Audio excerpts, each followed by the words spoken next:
entre vos mains l'avenir des enfants et des familles. Il y a une remise en question fondamentale sur la primauté du lien familial biologique. Pensez dans votre rapport préliminaire, Mme Laurent. Mais ça veut dire un méchant coup de barre. Allez-vous, M. Carman, êtes-vous prêt à remettre ça en question?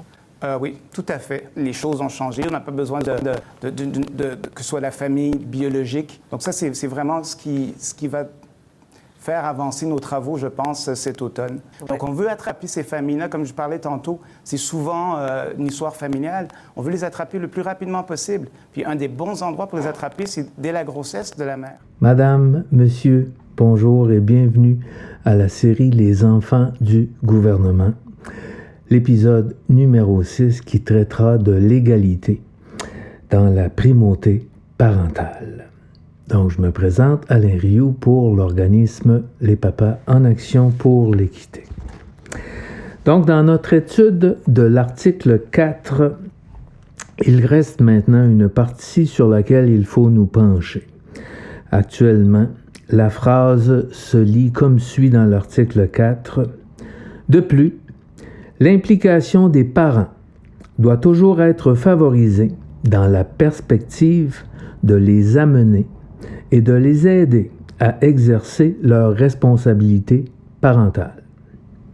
Donc, ce sera le sujet de notre épisode d'aujourd'hui. Ensuite, il nous restera à étudier le 3e paragraphe de l'article 4, lorsque, dans l'intérêt de l'enfant, le retour dans son milieu familial n'est pas possible.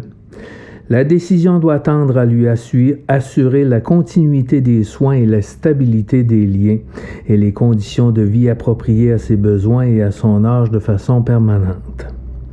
Ce paragraphe est en quelque sorte la nouvelle direction que prend les caquistes, c'est-à-dire que Mme Régine Laurent et Lionel Carman veulent mettre ce paragraphe au-dessus de la primauté parentale, de la primauté de la famille de proximité et de la primauté culturelle.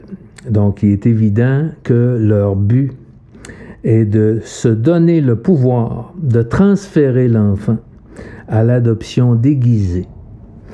Maintenant, dans l'article 4, qu'est-ce que ça veut dire? De plus, l'implication des parents doit toujours être favorisée. Le premier constat est assez simple. Cette phrase est presque inutile puisque, dans l'état des choses actuelles, pourquoi c'est inutile? Parce que la DPJ ne donne pas de service. Comment vous réagissez, M. le ministre, quand vous entendez Maître Arpin de la Commission des droits de la jeunesse dire « bien, les enfants sont invisibles ». Ils n'ont pas les services. Vous avez beau avoir une bonne sous-ministre, un beau titre, puis bien des DPJ. Ça a été dit dans l'émission, la DPJ ne donne pas de service. La DPJ ne donne pas de service. Et ce sont exactement les propos qui ont été répétés par Mme Laurent et M. Carman et plusieurs autres acteurs considérés comme importants. Alors, la raison est évidente aux yeux de tous. Si l'implication des parents doit être favorisée, ce qui est bien, mais que leur implication est essentiellement conditionnelle à la perspective de les aider et que la DPJ ne leur offre pas de service, alors cette phrase a une portée très limitée devant un tribunal et cela restera un vœu pieux et qui a belle apparence dans l'article. L'autre constat découle des observations et des témoignages sur ce qui se passe réellement sur le terrain. Donc, c'est une chose vraie que la DPJ ne donne pas de service. La DPJ, en fait, c'est comme la police. C'est-à-dire que lorsqu'on trouve que les parents ont des lacunes, on place leurs enfants en famille d'accueil ou à l'adoption ou en institution. Et de cette manière, on peut facilement fermer un dossier.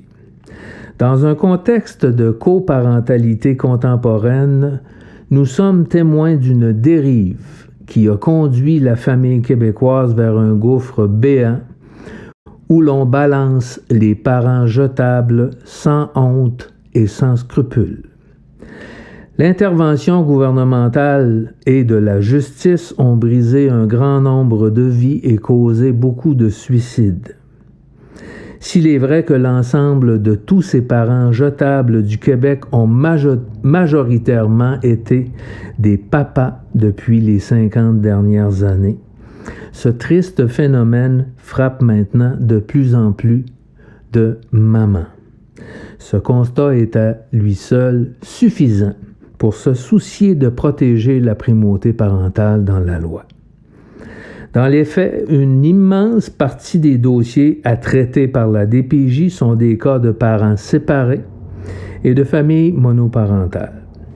Dans le cas où les parents sont séparés, la façon la plus efficace pour fermer le dossier, c'est de sélectionner un des deux parents et de forcer l'autre à devenir le parent jetable de l'enfant. C'est une pratique courante de la DPJ, surtout depuis 2007. Pourtant, l'enfant fait partie d'une lignée.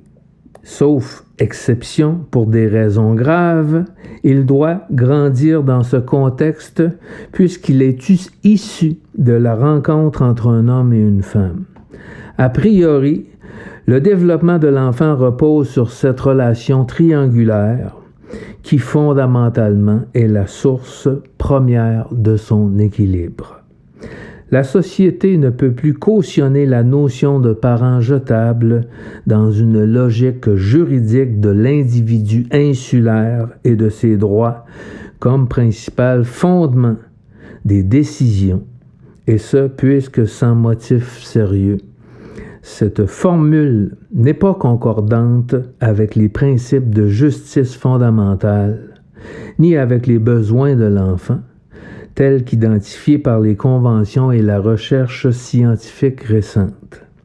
Ce qui est manifeste et dominant, c'est que les théories les plus récentes concordent avec les principes de justice fondamentale. À cet égard, la Convention des Nations unies édicte à l'article 9.3 que le droit de l'enfant séparé de l'un de ses deux parents d'entretenir régulièrement des relations personnelles et des contacts directs avec ses deux parents, sauf si cela est contraire à l'intérêt supérieur de l'enfant. Les législations internationales ont consacré ce droit de l'enfant à maintenir des relations personnelles avec ses deux parents. Notamment l'article 18 de la Convention relative aux droits de l'enfant rappelle que les parents ont pour responsabilité commune d'élever leur enfant et d'assurer son développement en étant guidés par son intérêt supérieur. L'article 8 de la Convention européenne de sauvegarde des droits de l'homme et des libertés fondamentales met également l'accent sur l'importance de protéger la vie privée et familiale. L'article 24 de la Charte des droits fondamentaux de l'Union européenne a prévu que tout enfant a le droit d'entretenir régulièrement des relations personnelles et des contacts directs avec ses deux parents. Selon nos informations et les témoignages que nous recevons d'un grand nombre de parents, la DPJ ne respecte pas ce droit fondamental de l'enfant. Ce principe majeur est également reconnu et soutenu par la communauté scientifique qui a observé que l'enfant traverse mieux la crise de la séparation s'il peut demeurer en relation avec ses deux parents. Pourtant, ce n'est pas ce que le gouvernement et le tribunal font ici, bien au contraire. Au Québec, très peu de services publics sont spécialisés pour répondre aux besoins des familles hautement conflictuelles après la séparation, notamment en ce qui concerne les cas sévères de rupture de liens parents-enfants.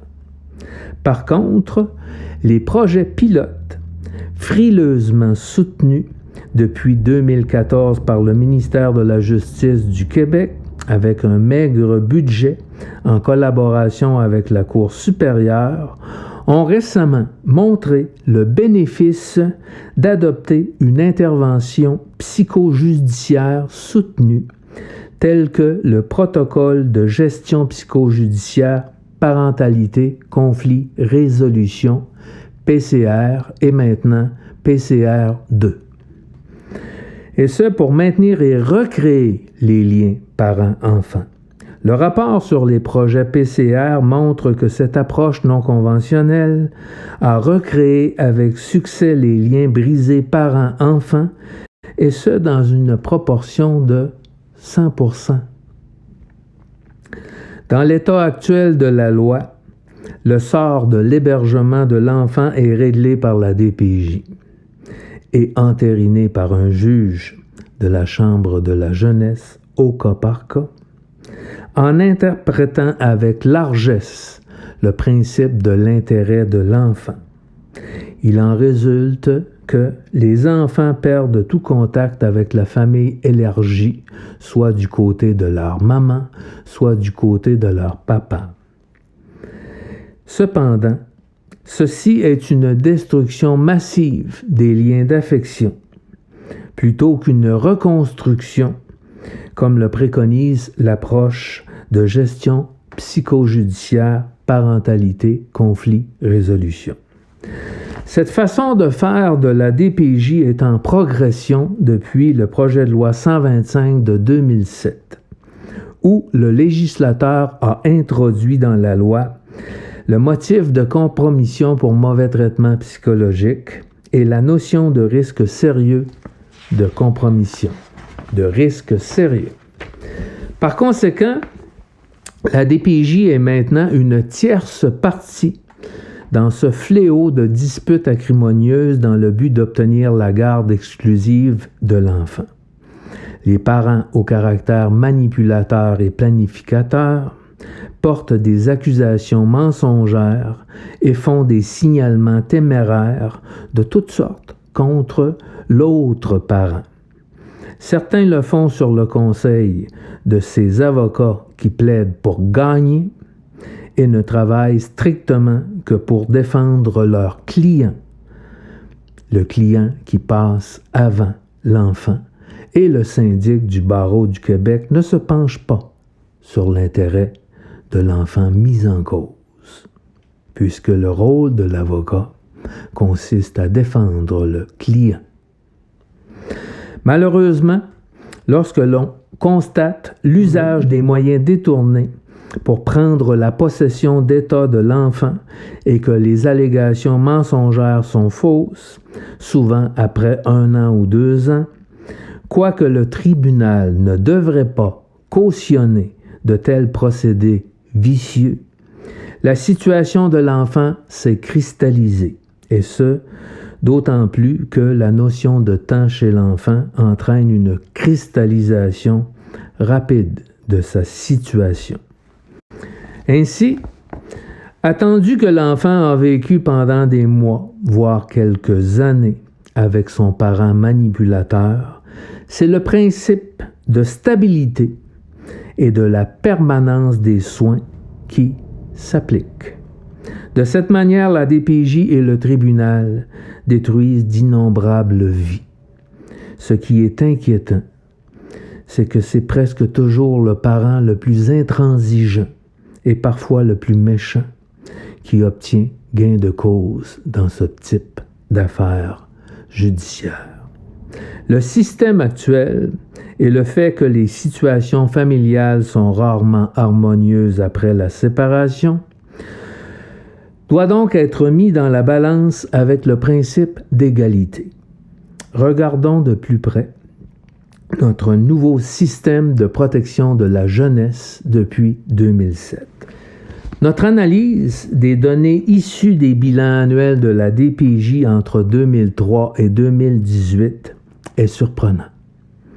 Le nombre de cas d'enfants pris en charge est demeuré relativement le même, mais si on constate une augmentation des signalements qui sont de l'ordre de 50%. Le motif d'abandon et le motif de troubles de comportement ont chuté significativement de 50%. Le motif de négligence, qui avait augmenté de 10% avant le projet de loi 125, a lui aussi chuté de 30% après le projet de loi 125. Ce qui est troublant, c'est qu'il est évident que le motif de mauvais traitement psychologique a pris énormément d'ampleur au détriment des motifs traditionnels qui étaient invoqués avant 2007. Quel que soit l'alinéa ou le sous-alinéa de violence conjugale ou de violence familiale ou encore pour le conflit de séparation, il résulte que le mauvais traitement psychologique cause maintenant la rupture forcée des liens parents-enfants d'une manière fulgurante. Comment expliquer cette incohérence dans les motifs de compromission qui changent au gré du vent, alors que le nombre d'enfants pris en charge a demeuré relativement stable tout au long de ces 15 années? Ce qui est devenu à la mode, c'est que beaucoup d'ex-conjoints utilisent la DPJ à titre de moyen détourné pour nuire à l'autre parent. Comme Paul Arcand le mentionnait sur les ondes dans les premiers jours des audiences de la commission Laurent. Monsieur Rioux, pour que les gens comprennent bien, là, parce que je vous dis, là, je parle d'expérience là, avec le nombre hallucinant de courriels que je peux recevoir. Si on résume, là, le cas typique, là, c'est une chicane entre deux ex-conjoints et se trouve au cœur de la chicane des enfants. Puis là, il y a des signalements qui se font par un ou l'autre à la DPJ concernant l'ex ou encore le nouveau partenaire de vie de l'ex-conjoint. Là, on va accuser dans l'allégation que le conjoint a été violent, que l'ex n'a pas été un bon père, etc. Puis là, la DPJ débarque dans ta vie. C'est à peu près ça, là.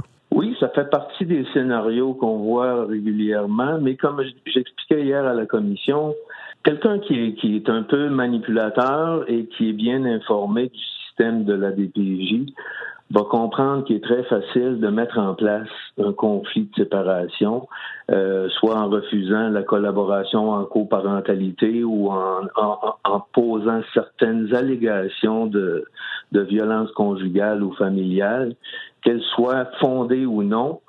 En 2019, si on fait ça, c'est certain que la DPJ va intervenir et si les signalements sont répétés, même s'il s'agit de signalements faux et téméraires, la DPJ va s'impliquer et l'autre parent risque de se voir enlever des droits parentaux, de se faire limiter ses droits d'accès et éventuellement d'être frappé par une interdiction de contact à ses enfants. OK. Merci, M. Rioux. Bonne journée. Alain Rioux est le porte-parole du groupe Les Papas en Action pour l'équité. Ils ont témoigné devant la commission Laurent sur la protection de la jeunesse. Je reçois un nombre hallucinant de courriels dans le cas d'une séparation où l'on utilise la DPJ avec l'ex-conjoint. On porte des allégations, puis on fait des signalements. Nous constatons également l'existence de cet état de choses, et c'est déplorable. En ce qui concerne la loi elle-même, avant 2007, l'article 38 énumérait les motifs traditionnels comme l'absence de soins appropriés, ou l'isolement, la santé physique menacée, la privation de conditions matérielles nécessaires, le danger moral ou physique, l'enfant forcé à mendier ou à travailler, les abus sexuels, les abus physiques excessifs, les troubles de comportement sérieux que les parents ne font pas d'efforts pour résoudre.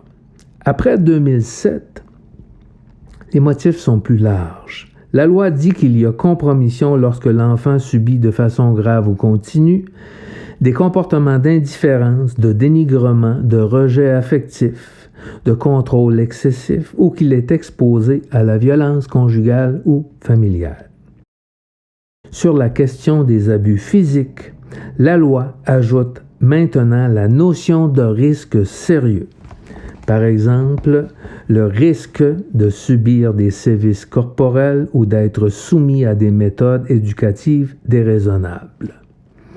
De la même manière, sur la question de la négligence, la loi a ajouté un alinéa sur le risque sérieux, que son gardien ne réponde pas à ses besoins alimentaires, vestimentaires, hygiène de logement, et sur le plan de la santé ou sur le plan éducatif.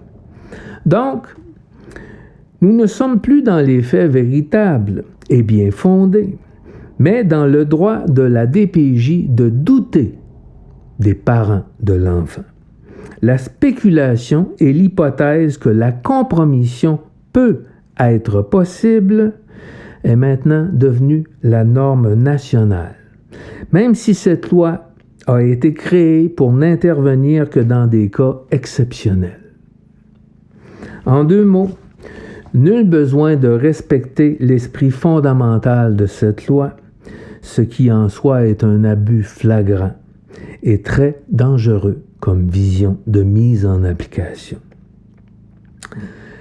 La loi en elle-même est restée très générale et avec l'introduction du mauvais traitement psychologique, une foule de nouveaux motifs ont vu le jour. Nos bien-pensants bien intentionnés ont développé tout un système de détection de motifs qu'on retrouve dans l'outil SSP de la DPJ.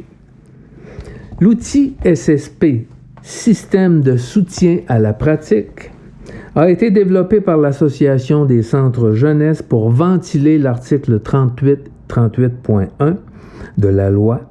C'est donc une interprétation de la loi au bon vouloir de la DPJ. On trouve dans cette ventilation très large des motifs de compromission que la DPJ peut invoquer devant le tribunal. Dans le SSP, le risque sérieux de négligence peut être défini comme un problème d'instabilité, un problème d'adaptation sociale et un présumé problème de santé mentale du parent ou d'une relation de la famille, etc. Par exemple, on dit que l'enfant risque d'être victime de négligence si le parent l'expose aux effets de son problème d'adaptation sociale. Selon la DPJ, le problème d'adaptation sociale du parent repose sur le fait que sa relation avec les professionnels ou les institutions gouvernementales est caractérisée par des conflits. Ce qui est absurde, car lorsque vous exercez votre droit fondamental de parent de vous opposer à la DPJ, vous êtes considéré comme un mésadapté social et la chose entraîne un risque sérieux de négligence pour votre enfant. L'enfant risque d'être victime de négligence lorsque votre intervenante considère que vous pourriez avoir une maladie mentale, un trouble psychique, ou un désordre émotionnel d'origine organique, affective ou situationnelle dans le contexte de manifestations inquiétantes. Pourtant, en vertu du Code des professions, ce genre de diagnostic est strictement réservé à un psychiatre ou un psychologue. Selon les résultats de notre sondage numéro 1, dans notre formulaire 1, dans les cas de problèmes de santé mentale allégués et invoqués par l'intervenante devant un tribunal, 80% de ces problèmes n'avaient jamais été diagnostiqués par un psychologue ou un psychiatre. D'autres cas qui nous ont été confiés, on applique le même raisonnement à un ami du parent ou à un ex-conjoint du parent qui devient mis en cause. De la même manière, l'enfant risque d'être victime de mauvais traitements psychologiques s'il est exposé aux problèmes de santé mentale ou de désordre émotionnel d'un ami du parent lorsque l'intervenante l'estime ainsi. Nos sondages révèlent que des enfants ont été placés en famille d'accueil pour ce motif, même si l'ex-conjoint ne vit pas avec le parent. L'outil SSP précise que pour l'intervenante puisse statuer sur un risque sérieux, il s'agit de démontrer au juge qu'il est possible que la situation puisse entraîner une négligence ou un mauvais traitement psychologique. Bref, la plaidoirie de l'avocate de la DPJ fait l'affaire dans presque 100% des cas. Cette manière d'opérer les nouveaux motifs de compromission reposent sur le concept de prépondérance de la preuve. Autrement dit, il est permis à la DPJ de spéculer sur le risque sérieux de négligence ou de mauvais traitement psychologique quelconque, notamment un présumé problème de santé mentale ou problème d'adaptation sociale ou de désordre émotionnel ou affectif qui n'a jamais été diagnostiqué par personne, sauf s'il s'agit, selon la DPJ, d'une manifestation inquiétante, et ce, pour n'importe quelle jeune intervenante de 20, 22 ou 23 ans. Et nous avons dévoilé le cas d'une jeune intervenante qui sortait de l'université, qui n'était pas encore membre de l'Ordre des travailleurs sociaux et qui a déclaré un motif de compromission du parent pour problème d'adaptation sociale après avoir passé 10 minutes avec ce dernier. C'est incroyable, certes, mais c'est vrai. Pour sa part, le conflit de séparation est devenu le motif par excellence dans le mauvais traitement psychologique de l'enfant. Il suffit de prétendre que l'enfant est exposé au conflit du couple des ex-conjoints. Conflit de couple des ex-conjoints. Selon le SSP, c'est une relation chargée émotivement et empreinte de communication négative pouvant aller jusqu'à l'aliénation parentale. Il peut également s'agir d'un conflit dans le couple reconstitué de l'un des deux parents maintenant séparés.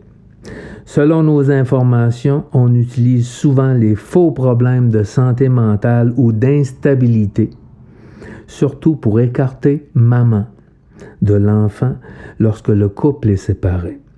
Dans les dernières années, les mamans qui ont signalé un abus sexuel se font taxer d'aliénation parentale.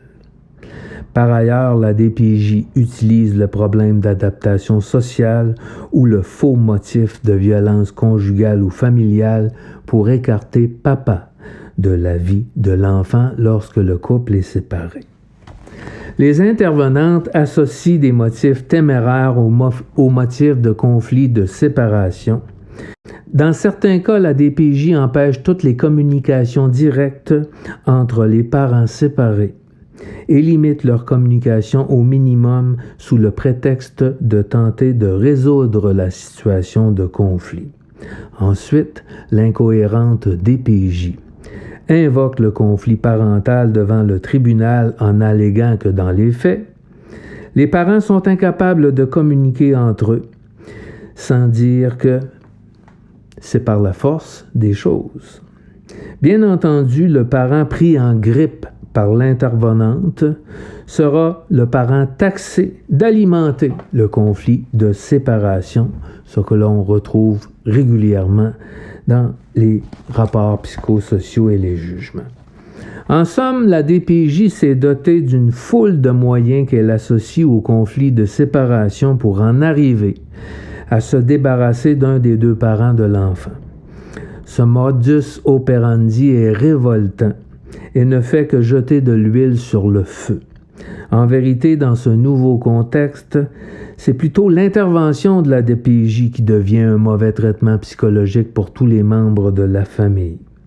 Ce qui est inacceptable, c'est qu'une fois sur deux, le tribunal se débarrasse d'un bon parent au profit du parent le plus intransigeant des deux. Rappelons-le, cette façon de faire est complètement le contraire de l'approche conciliatrice du modèle psychojudiciaire en application à la Cour supérieure qui réussit avec beaucoup de succès à recréer les liens brisés entre le parent rejeté et son enfant. Force est de conclure que l'intervention en protection de la jeunesse fabrique des parents jetables pour des motifs qui sont parfois tirés par les cheveux. Parmi tous ces motifs, à la disposition de l'intervenante, l'indifférence ou le rejet affectif du nouveau conjoint de la mère ou du père ou de la nouvelle conjointe du père peut aussi être invoqué comme un mauvais traitement psychologique et évidemment, ce motif se marie très bien avec le motif de compromission pour le fameux conflit de séparation. Si l'enjeu majeur de la protection de la jeunesse consiste à ne plus échapper de cas d'enfants comme celui de la fillette martyre, nous tenons à rappeler l'importance de prévenir le préjudice irréparable causé aux familles québécoises par ces ingérences excessives ou déraisonnables. Il est manifeste que des préjudices sont causés aux enfants, mais également à leurs parents et aux grands-parents qui resteront tous habités par des pensées douloureuses au quotidien et dans bien des cas pour le reste de leur existence. En conséquence, nous croyons essentiel d'élargir le champ de vision du gouvernement et de nous questionner en tant que société sur l'intervention au sein de la famille, la précarité du lien entre l'enfant et son parent visiteur, traditionnellement d'une fin de semaine sur 2, mène majoritairement à la réduction des contacts réguliers et entraîne le rejet affectif du parent visiteur vers l'alignement de l'enfant avec son parent gardien et se termine souvent par la rupture complète et définitive de leur lien. Or, c'est souvent la DPJ qui demande au tribunal cette rupture complète des liens par l'ordonnance d'interdiction de contact et dans des dossiers de compromission hypothétique où il n'existe qu'un présumé conflit de séparation. En favorisant un seul parent, le modus operandi de la DPJ devient en soi un processus d'aliénation parentale, puisque les intervenantes encouragent ou forcent l'enfant à rejeter un de ses 2 parents biologiques. Cette dérive a pour conséquence que de plus en plus d'avocats de l'enfant réclament le droit de couper tout contact avec un de ses 2 parents, c'est-à-dire le parent qui est le client mal aimé de la DPJ. Lorsque l'enfant ou l'adolescent se retrouve dans cette position, qui en retour ne peut que malheureusement l'insécuriser, notre système judiciaire ne devrait pas confondre le désir et le besoin véritable de l'enfant, mais les enfants eux-mêmes ne témoignent presque jamais et le système choisit un avocat pour témoigner à leur place. En vérité, comme vous pouvez le constater, il est devenu très facile pour notre bon gouvernement de retirer un enfant de sa famille biologique. L'intervenante n'a qu'à faire un copier-coller dans son rapport psychosocial des motifs qu'elle retrouve dans une multitude de jugements de la Chambre de la jeunesse. Et le juge aura pour sa part une décision facile à rendre en fonction de la jurisprudence déposée par l'avocate de l'intervenante. Ceci étant mis en lumière, revenons à l'article 4 sur l'implication des parents dans ce processus de protection de l'enfant, où on dit que l'implication des parents doit toujours être favorisée dans la perspective de les amener et de les aider à exercer leurs responsabilités parentales. Comme nous l'avons expliqué au début de notre capsule, dans le contexte actuel de la mise en application de la loi sur la protection de la jeunesse par la DPJ, cette phrase a peu de conséquences au tribunal. Nous vous proposons donc de voter sur l'amendement suivant qui respecte pleinement et entièrement l'esprit du Code civil du Québec et la Convention internationale du droit de l'enfant. Attendu le droit de l'enfant séparé de l'un de ses 2 parents d'entretenir régulièrement des relations personnelles et des contacts directs avec ses 2 parents, sauf si cela est contraire à l'intérêt supérieur de l'enfant, l'implication des parents biologiques doit toujours être favorisée dans la perspective de les aider à exercer ensemble l'autorité parentale et de tendre à exercer leur responsabilité parentale de façon égalitaire à l'égard de leur enfant. Que les pères et mères fassent vie commune ou non, et quelles qu'en soient les raisons. Vous pouvez ouvrir notre site Internet Les Papas en Action et choisir l'onglet Référendum pour voter sur cette question. Madame, Monsieur, merci pour votre collaboration. Vous avez entre vos mains l'avenir des enfants et des familles. Il y a une remise en question fondamentale sur la primauté du lien familial biologique. Pensez dans votre rapport préliminaire, Madame Laurent. Mais ça veut dire un méchant coup de barre. Allez-vous, M. Carman, êtes-vous prêt à remettre ça en question? Oui, tout à fait. Les choses ont changé. On n'a pas besoin que ce soit la famille biologique. Donc ça, c'est vraiment ce qui va faire avancer nos travaux, je pense, cet automne.